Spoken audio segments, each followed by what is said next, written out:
Away from his home life, Dvorak continued to work hard as a composer and as a teacher.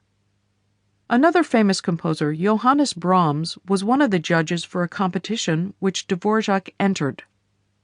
Brahms was bowled over by the quality of Dvorak's music and became one of his greatest champions, telling absolutely everyone who would listen how great a composer the young butcher's son from Bohemia really was.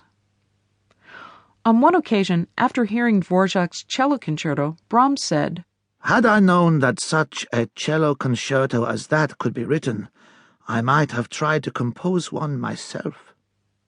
Brahms became a lifelong fan of Dvorak the man and of Dvorak's music.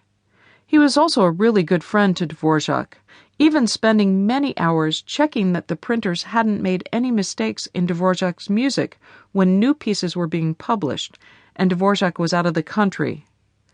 It's a very long, tedious process checking through pages and pages of printed music, and the kind of thing only really good friends do for one another. Dvorak was not one of those famous composers who always had his head buried in books. In fact, he probably couldn't even read that well. He lived for his music and was passionate about it. But he did have one other interest which took up a lot of his time.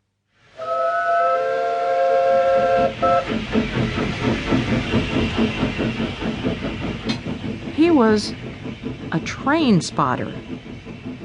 In fact, he was more than just a train spotter.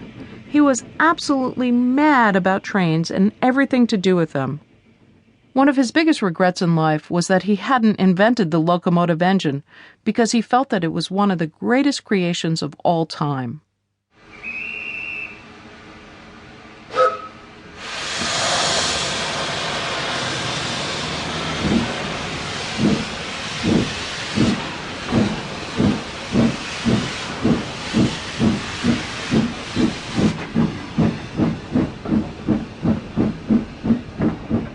This is Dvorak now on one of his visits to the Franz Josef station in Prague. He loved to stand there watching the hustle and bustle of people rushing to catch trains that would take them to faraway places across Europe. He loved the smell of the coal fires that heated the water into steam, which in turn drove the pistons that made the engines run along the tracks. He also loved to talk to the engineers who kept the engines in working order. Dvorak made friends with many of the people who worked at the railway station. In fact, he was generally a friendly person all around. He always looked a little bit fierce, with a big bushy beard and rather stern eyes, but in fact, he was a very kind and caring man. Dvorak enjoyed the sights, sounds, and smells of Franz Josef station so much that whenever he was in Prague, he would visit it every single day. He even learned all the train timetables by heart. When he became a teacher, he would always ask his pupils to describe, in detail, any train journeys that they had recently made. He would listen to their stories with complete attention. Dvorak is known as a nationalist composer. That means that he wrote music which included particular sounds and even melodies and harmonies that came from the country where he was born. He quickly became known as the leading Bohemian composer of his day, although we now think of him as the leading Czech composer of his day because of Bohemia becoming the Czech Republic.